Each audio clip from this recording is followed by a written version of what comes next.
后来，这个10月要来举办到全国老人福利机构的运动会，帮这个排球的国手杨明华特别来指导着老大人拍这个排球的技巧，嘛先算互老大人活动筋骨。阿公阿嬷坐伫椅仔顶，出手轮流甲排球拍去对面的队伍。那负责指导的是排球的国手杨明华。团体默契啦，袂当讲个人家己个人主义，讲我要安怎就要安怎，拢爱团体家己合作起来才有法度迄路啊。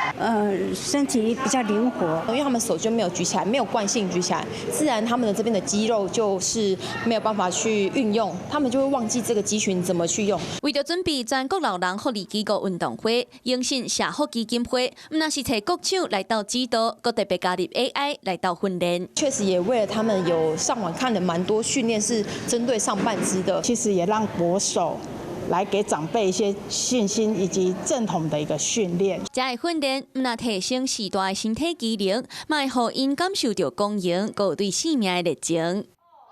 Hello， 大家好，我是林文。想要抢先掌握最及时的新闻资讯吗？赶快订阅、按赞、开启小铃铛，锁定华视新闻的 YouTube 频道。